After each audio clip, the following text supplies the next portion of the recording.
여러 해 동안 수염을 길러온 한 남자가 있었습니다. 어느 날 너무 수염이 깎고 싶은 거예요. 그냥 확 깨끗하게 다 깎고 싶은 거예요. 그런데 조금 주저가 되기도 합니다.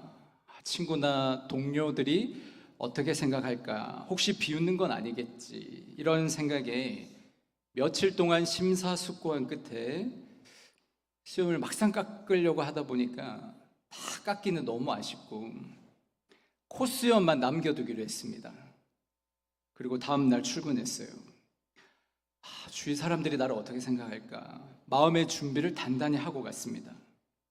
하지만 뜻밖에도 아무도 그 사람의 변화에 대해서 이야기해 주는 사람이 없는 겁니다. 모두들 그냥 바쁘게 사무실에 오가며 일하고 있어요. 점심때가 되었는데도 그때까지 아무도 알아주는 사람이 없었어요. 결국 참지 못하고요, 옆에 있는 동료에게 물어봅니다. 나 이렇게 바꾸니까 좀 어떤 것 같아? 상대가 어안이 벙벙한 채로 말합니다. 뭐가? 나 오늘 좀 달라 보이지 않아? 동료가 그제서야 머리부터 발끝까지 이제 훑어보는 거예요. 근데 그때 마침 저 옆에 있는 사람이 소리를 지릅니다. 어이, 콧수염 길렀네. 이해가 되셨어요? 여러분, 혹시 비슷한 경험 있지 않으신가요? 살아가면서 우리는 참 많은 오해를 하면서 사는 것 같아요. 사람들이 나를 어떻게 생각할까? 노심초사하고요. 어떤 사람이 하는 말을 듣거나 그 사람의 행동을 보면서 그 사람의 진짜 의도는 그렇지 않은데 내가 혼자만의 생각으로 해석하고 의미를 부여할 때도 있습니다. 저런 태도로 말하고 행동하는 거 보니까 나를 별로 마음에 들어하지 않나 보다. 날 싫어하나 봐. 나를 무시하는 거 아닌가 생각할 때도 있습니다. 그런데 여러분, 내가 생각하는 것보다요, 사람들은 나에게 그렇게 크게 신경을 쓰지 않습니다. 나만의 오해일 경우가 많습니다. 인간관계에 대한 많은 연구를 살펴보면 이렇게 요약할 수 있다고 해요. 실제로 나를 싫어하는 사람은 내 예상보다 적다. 살아가면서 우리는 많은 오해를 합니다. 상대방의 진심은 알지 못한 채 내 생각으로 해석하고 판단하는 거죠. 그런 의미에서요, 오해를 가장 자기중심적인 이해 방식이라고도 말해요. 하지만 여러분, 오해로만 끝나면 안 됩니다. 어떻게 해야 됩니까? 오해에서 한 걸음만 더 나가면요, 뭐가 시작될까요? 이해가 시작되는 거예요. 그 한 걸음이 무엇입니까? 내 입장이 아니라 한 번쯤은 상대방의 입장에서 생각해 보는 것입니다. 내 말보다 상대방의 마음을 먼저 들어보는 것입니다. 결국 이해는 상대방의 마음을 들으려는 데서 시작됩니다. 어떤 책에서 이런 글을 읽었어요. 우리 같이 한번 읽어볼까요? 온전한 이해는 관념이 아니라 지혜의 눈을 통해서만 가능하다. 참 맞는 말 같아요. 사람의 마음을 이해하려면 지혜의 눈이 필요하다. 여러분, 근데 그 지혜는 단지 눈으로만 보는 게 아닙니다. 귀로 듣고요, 마음으로 헤아리는 것입니다. 여러분, 우리가 듣다라고 할 때 한자어 뭐가 생각나요? 들을 청, 그렇죠? 들을 청 한자를 분석해 보면요, 뭐가 있어요? 귀가 있습니다. 귀 이자가 있고요. 또 뭐가 있어요? 눈 목자가 있어요. 또 뭐가 있습니까? 마음 심자가 있어요. 그러니까 듣는다는 것, 결국 경청한다라는 말은요, 귀로 듣고요, 눈으로 바라보고요, 마음으로 헤아리는 것입니다. 바로 이런 마음을 하나님께 구한 사람이 오늘 본문의 솔로몬입니다. 솔로몬은 하나님께 지혜를 먼저 구한 게 아니라 뭘 먼저 구하냐면 듣는 마음을 구하였습니다. 솔로몬이 어떻게 듣는 마음을 구하게 되었을까요? 우리 본문 7절 말씀 함께 읽겠습니다. 나의 하나님 여호와여, 주께서 종으로 종의 아버지 다윗을 대신하여 왕이 되게 하셨사오나 종은 작은 아이라 어떻게 출입할 줄을 알지 못하고. 아멘.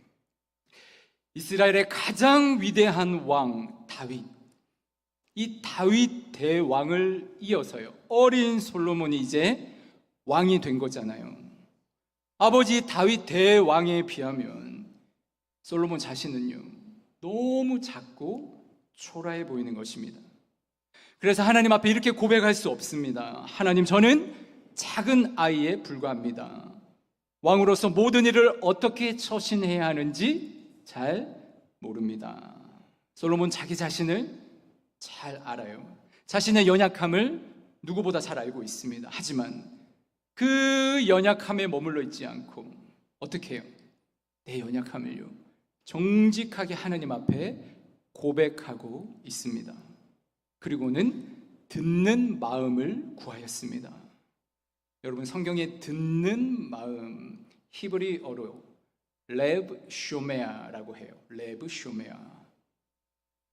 무슨 뜻이냐면 물리적으로 소리를 듣는 것만을 의미하지 않고 마음을 기울여서 듣고요, 상대방의 마음을 헤아려서 순종한다라는 의미가 있습니다. 레브 쇼메아, 하나님의 음성을 그렇게 듣는 거예요. 또 내 주위에 있는 사람의 마음을 들어주는 거예요. 여러분, 잘 들어주기만 해도요, 그 마음을 조금 헤아리게 돼요. 잘 들어주기만 해도요, 그 마음을 얻게 됩니다. 관계에 있어서 소통이 참 중요합니다. 요즘 세상은 더 소통이 중요하죠. 내가 높은 곳에, 높은 지위에 있다고 내 마음대로 하면 안 되는 거예요. 소통해야 합니다. 내가 알고 있는 것, 내가 계획하고 있는 것, 서로 함께 알도록 공유하는 것 중요하고요. 만약에 그랬다면 더 중요한 거는요, 잘 들어주는 것입니다. 그냥 귀로만 물리적인 소리 듣는 게 아니라 주의를 기울여서 마음으로 주목하여 들으면서 그 사람의 마음을 헤아리는 것이죠. 이게 바로 경청입니다. 경청. 솔로몬이 듣는 마음을 구한 이유가 있습니다. 여러분, 오늘 본문 9절 말씀에 의하면 솔로몬은요, 수많은 백성들을 재판하여 선악을 분별하기 원했습니다. 당시에는 그게 왕의 중요한 임무였습니다. 듣는 마음을 구한 목적이 자기 자신을 위해서가 아니었어요. 많은 백성들을 위해서였습니다. 여기서 재판하여 선악을 분별한다라는 것은요, 무엇이 옳고 그른지 시시비비를 정확히 가린다는 그 이상의 의미가 있습니다. 시편 72편으로 가보면 그 표제가 솔로몬의 시라고 되어 있어요. 근데 내용을 보면요, 솔로몬을 위한 다윗의 기도입니다. 이렇게 시작합니다. 우리 함께 읽어볼까요?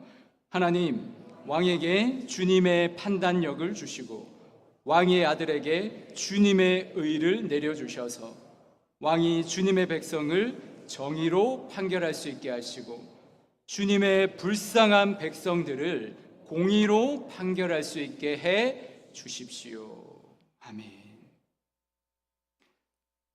공의롭고 정의롭게 판단하는 목적이요, 불쌍한 백성들을 위해서예요. 다윗은 자신이 걸었던 왕의 길을 아들 솔로몬도 잘 걸어가길 원했습니다. 다윗이 아들 솔로몬을 위해서 먼저 그렇게 바라고 기도한 거예요.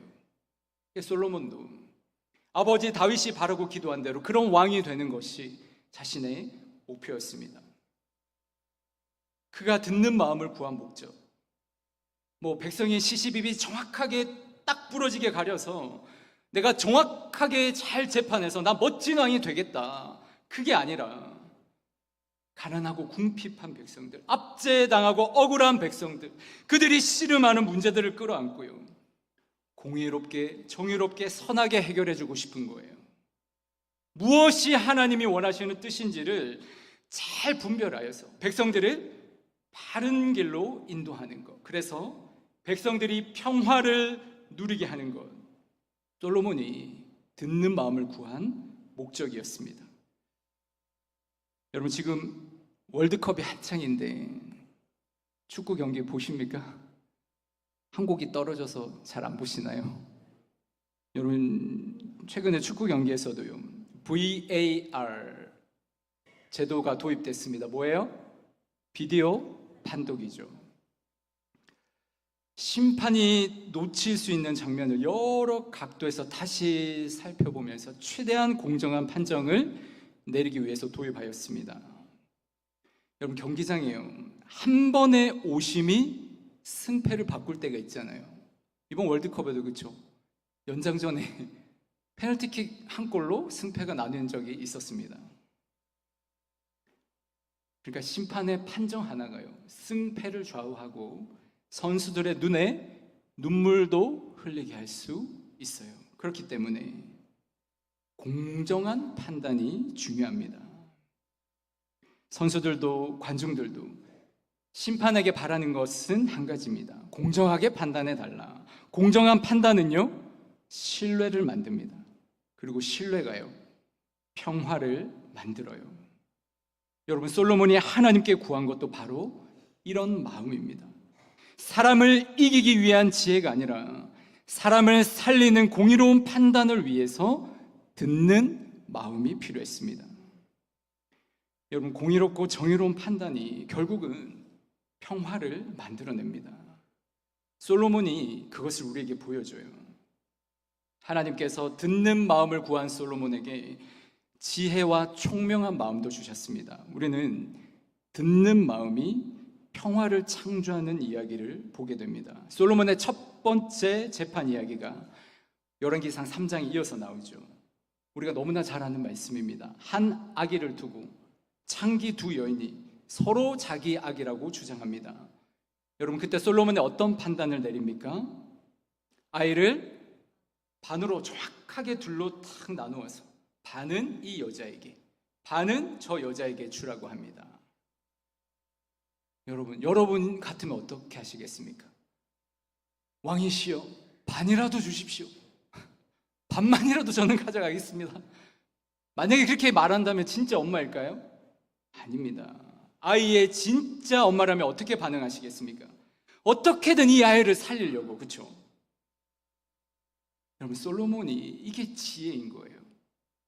아이를 공평하게 반반 나눠주려는 잔인한 공정함이 아니라 아이를 잃어버릴 처지에 놓인 엄마의 마음에 귀를 기울인 것이죠. 아이를 살리고 싶은 엄마의 마음을 솔로몬이 들은 거예요. 하나님이 듣는 마음을 주셨거든요. 그리고 아이를 진짜 엄마에게 돌려줄 수 있었습니다. 한 사람의 마음을 들은 결과입니다. 여러분, 20세기에 위대한 종교 사상가 마틴 부버라는 분이 계세요. 이분이 나와 너라는 굉장히 유명한 책을 썼습니다. 이 책에서요, 세상의 모든 관계가 두 가지 근원적인 관계로 규정될 수 있다 했습니다. 첫 번째 관계는요, 나와 너의 관계예요. 두 번째는요, 나와 그것의 관계입니다. 나와 너의 관계는 어떤 관계냐? 나와 너가 서로 인격적인 관계를 맺는 것입니다. 너가 어떤 수단이나 도구가 될 수 없고요, 너 자체가 목적인 관계. 여러분, 사랑하는 자녀를 바라볼 때, 우리 딸을 바라볼 때, 사랑하는 여인을 바라볼 때, 그 사람 자체가 목적이잖아요. 때로 말 안 듣고 속상하게 할 때도 있지만 그 아이를 위해서, 그 사람을 위해서요, 우리는 또다시 마음을 내어주고 헌신하잖아요. 여러분, 나와 너의 인격적인 관계입니다. 그런데 나와 그것의 관계가 있습니다. 나와 그것의 관계는 인격과 인격의 만남이 일어나지 않습니다. 필요도 없습니다. 나의 목적을 이루기 위해서, 나의 수단과 나의 도구로 그것을 경험하는 거예요. 그것을 이용하는 관계입니다. 여러분, 계몽주의 이후에 과학 기술이 발달하면서요, 우리가 자연을 막 개발하고 도구를 사용하고, 그래서 세상을 도구화시키고 이용했잖아요. 세상은 발달했습니다. 과학 기술이 엄청 발전했습니다. 그런데 이 사물을 대하는 나와 그것의 이 관계가요, 인간 안에도 침투한 거예요. 사람을요, 그 자체로 목적으로 보는 게 아니라 내가 이용할 대상으로 보는 거예요. 그게 나와 그것의 관계입니다. 서로 결합되고 하나 되는 것이 아니라 대상이 될 뿐이고요, 그 결과 서로 분리되는 거예요. 이 마틴 부부가 오늘날 우리가 살아가는 이 세상, 왜 인간성이 점점 상실되어 가는가, 이 질문 앞에 사람과 사람의 만남이, 인격과 인격의 만남이 일어나야 되는데, 나와 너의 관계가 되어야 되는데 나와 그것의 관계로 전락하고 있기 때문이라 말합니다. 여러분요, 사람이 그 자체가 목적이 아니게 되면 내 목적, 내 욕망을 이루기 위한 수단이나 도구로 오해하면 할수록 인간은요, 자신의 인간성 자체를 잃어버리게 돼요. 더욱 고독한 존재가 될 것입니다. 이 세상은요, 더 차갑고 메마른 세상이 될 것입니다. 우리가 사는 세상, 로봇이 사람을 대체하고 AI가 인간이 하는 많은 영역을 대신하는 이런 시대에 점점 차가운 시대가 될 거예요. 이런 시대에 나와 너의 관계가 필요합니다. 따뜻한 사람의 마음, 따뜻한 사람의 손길이 더 필요한 시대가 되었습니다. 여러분, 예수 믿는 우리들이요, 그런 관계를 만들 수 있는 사람들이 되어야 합니다. 여러분은 그런 관계를 만들어가고 계십니까? 저와 여러분, 나와 너의 관계를 맺는데 힘들어하고요, 그 관계를 지속하는데 분명 한계가 있습니다. 우리는 다 죄인이었습니다. 하나님조차 오해했던 사람들이었습니다. 그러나 하나님은 그런 우리를 끝까지 품어주시고 우리의 소리에 끝까지 귀 기울여 들어주셨습니다. 심지어 우리의 신음까지도 들어주셨습니다. 그래서 아들을 이 땅에 보내셨습니다. 예수님이 이 땅에 오셔서 십자가에서 우리 죄를 대신 지시고 하나님과 우리 사이를 화목하게 하셨습니다. 여러분, 모든 사람과 다 평화롭고 사랑스러운 관계를 누리면 좋겠는데 대하기 껄끄러운 사람 있잖아요. 대하기 힘든 사람 있죠. 어떻게 합니까? 나와 너 사이에 예수님이 계십니다. 차마 너에게 다가가지 못할 것 같은 마음일 때 나와 너 사이에 서 계신 예수님께 내가 먼저 다가가는 거예요. 나와 그 사람 사이에 있는 예수님께 나에 대해서, 너에 대해서 이야기를 꺼내면요, 주님이 나와 너를 이어주는 통로가 되어 주십니다. 진실로 우리는 예수 그리스도 안에서, 그분과의 관계 안에서 서로 참된 만남을 이루어갈 수 있습니다. 예수님과의 관계 안에서요, 서로에 대한 오해를 벗어버리고 좀 더 그 마음에 귀 기울이고요, 이해로 나아갈 수 있는 거예요. 결국에 여러분, 서로의 마음을 알아주는 참된 만남이 진정한 자기를 회복하고 우리 공동체를 참된 인격적인 공동체, 평화의 공동체로 이룰 수 있게 해줄 것입니다. 오해는요, 관계를 얽매이게 합니다. 하지만 이해는 관계를 풀어줍니다. 오해는 관계를 단절시킵니다. 하지만 이해는 새로운 관계를 창조하고 평화를 만들어냅니다. 여러분, 이 오해와 이해 사이에 바로 듣는 마음이 있습니다. 우리는 이 듣는 마음이 없어서 다른 사람을 내 마음대로 오해하고 판단할 때가 있었습니다. 그럼 가만히 생각해 보세요. 주로 누구한테 그럽니까? 멀리 떨어져 있는 사람요? 아니죠. 가장 가까운 사람을 앞에 두고 그럴 때가 많은 것 같아요. 가족들의 마음, 함께 일하는 동역자, 동료들의 마음의 소리에 귀를 기울이지 못하였습니다. 그러면서요, 저 사람과는 소통이 잘 안 돼. 그렇게 불평하고 원망이 있습니다. 여러분, 예수님 믿고 그리스도인으로 살아간다는 건 점점 성숙해 가는 거예요. 어떻게 성숙해 갑니까? 내가 좀 더 넓은 마음으로 이해하는 거고요. 조금 더 넓은 마음으로 그 마음을 헤아려 들어주는 겁니다. 오늘 여러분 집에 돌아가셔서 배우자가 이유 없이 짜증을 낸다라고 생각이 드시면 저 사람 또 왜 저러나 하지 마시고 그 마음의 소리를 잘 들어보시기 바랍니다. 분명 뭔가 여러분이 도와줘야 할 게 있을 겁니다. 오해에서 이해로, 이해에서 화해로 가는 것이 소통의 진화이고 관계의 성장입니다. 여러분, 예수님 믿고 신앙생활 하는 게요, 그냥 와서 예배드리면 다가 아니라 삶이 변화되는 겁니다. 소통하는 방식도 더 진화되는 거고요, 사람과의 관계도 더 성장하는 것입니다. 모르면 오해하기 쉽고 알면 사랑하기 쉽습니다. 명절에요, 한 번씩 이제 집에 가게 되면 어머니를 뵈면 어머니도 이제 나이가 점점 많이 들어가시잖아요. 언젠가부턴가 어머니가 저에 대해서, 저를 앉혀놓고 아버지에 대해서 말씀을 많이 하세요. 한 시간씩 앉혀놓고 저를 좋은 말 많이 할까요? 안 좋은 말 많이 할까요? 아버지에 대해서 평소 가지고 계셨던 막 불만, 쌓였던 감정을요, 저에게 다 털어놓으시는 거예요.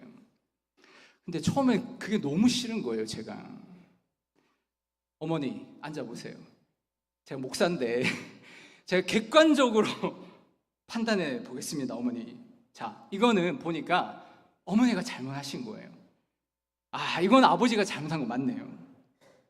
이거는 어머니가 잘못했어요. 그러니까 아버지의 흉 보지 마세요. 그런데 명절에 한 번, 두 번 그런 이야기를 계속 들으면서 문득 어머니의 마음이 느껴지는 거예요. 어머니는 그냥 말을 하고 싶었을 뿐이구나. 어머니는 그 마음을요, 뭘로 푸시는 거예요? 말로 푸시는 거였습니다. 우리 남자 성도님들 잘 아셔야 됩니다. 우리 여자분들은요, 말로 마음을 풀더라고요. 그렇게 깨닫고 보니까 어머니의 말은 아버지에 대한 흉이 아니라 어떻게 보면 아버지에 대한 사랑의 또 다른 표현이었습니다. 이제는요, 명절에 집에 가면 어머니가 저를 앉히기 전에 제가 어머니를 차에 딱 태우고 드라이브를 가요. 30분, 1시간. 그럼 저와 아내가 차 안에서 열심히 들어드리고, 어머니 맞습니다, 아버지 왜 그러셨어요, 맞장구 치고요, 1시간 딱 드라이브하고 오면 어머니 얼굴이 환해지세요. 힐링 타임이죠, 힐링 타임. 여러분, 누군가의 마음의 소리가 들리기 시작했다면 그 사람을 조금 더 이해하고 사랑하게 된 것이라고 합니다. 누군가 경청을 영어로 이렇게 표현하는 것을 본 적이 있습니다. Long, loving, look at the real. 무슨 말입니까? 경청한다는 것. Long, 오랫동안. 잠시가 아니라 오랫동안. Loving, 사랑의 마음, 사랑의 눈으로. Look at, 바라봐 주는 거예요. The real, 그 사람의 진짜 내면을, 겉으로 드러난 게 아니라 진짜 모습을 바라봐 주는 것. 이게 경청이라고 합니다. 여러분, 우리를 한번 돌아보십시다. 우리는 마주 보면서 대화를 하면서도요, 상대방의 마음을 헤아리기보다 어때요? 내가 미리 예측하고 미리 짐작하면서 듣잖아요. 내가 가지고 있는 선입견, 경험에 비추어서 마음으로 이미 그 사람을 판단하고 결정해버릴 때가 얼마나 많은지. 상대방이 말하고 있을 때조차도요, 그 말은 들리지 않고 내가 할 말만 생각하고 있을 때가 얼마나 많은지. 예수님은 그렇게 하지 않으셨어요. 예수님은요, 경청하셨습니다. 예수님 당시 유대인 남성은 사마리아 사람과 상종하지 않았잖아요. 그것도 대낮에 홀로 있는 여인과 대화한다는 것, 문화적인 금기였습니다. 근데 예수님이요, 그 경계를 깨뜨리시는 거예요. 사마리아 여인에게 먼저 다가가셔서 말을 거십니다. 그리고 예수님이 그 여인의 말에 경청해 주셨습니다. 아무도 정오의 뜨거운 태양 아래 그 사람과 그녀와 대화하려고 하지 않았지만 예수님이 그녀의 마음에 귀 기울여 들어주셨고요, 예수님의 그 깊은 경청이 그녀의 감추어진 과거를 정죄하는 대신에 한 사람의 고귀한 영혼으로 대접받고 있다는 걸 느끼게 해주었습니다. 그래서 한 사람의 인생이 바뀌었습니다. 여러분, 오늘 저와 여러분 이 문장을 마음에 새기고 돌아가면 좋겠습니다. 같이 읽어볼까요? 듣는 마음이 있는 곳에는 이해가 있고, 이해가 있는 곳에는 화해가 있으며, 화해가 있는 곳에는 하나님의 평화가 있습니다. 여러분, 이해, 화해, 평화, 가장 먼저 무엇부터 시작합니까? 듣는 마음. 가장 맨 처음에 듣는 마음이 있네요. 경청하는 것부터 시작하는 것입니다. 사랑하는 성도 여러분, 우리의 신앙생활이 오래될수록 우리가 예수님 닮아갔으면 좋겠습니다. 예수님 닮아서요, 서로의 마음을 좀 들어주는 사람. 그래서 오해에서 그치는 게 아니라 오해에서 한 발짝 더 내디뎌서 이해로 나아갈 수 있으면 좋겠습니다. 하나님께서 솔로몬에게 주신 것 같이 저와 여러분에게도 듣는 마음 주시길 원합니다. 서로가 서로를 향한 경청이 우리의 관계를 더 새롭게 하고요, 주님이 기뻐하시는 평화를 만들어가게 되길 주님의 이름으로 축복합니다. 기도하겠습니다. 살아계신 하나님, 솔로몬에게 주셨던 것처럼 저희에게도 듣는 마음을 주시옵소서. 우리를 향한 주님의 음성 듣기 원합니다.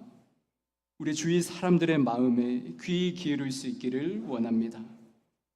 오해를 넘어 이해로 나아가 평화를 창조하는 우리 대구 제2교회 모든 성도들 되게 하여 주시옵소서. 예수님의 이름으로 기도드립니다.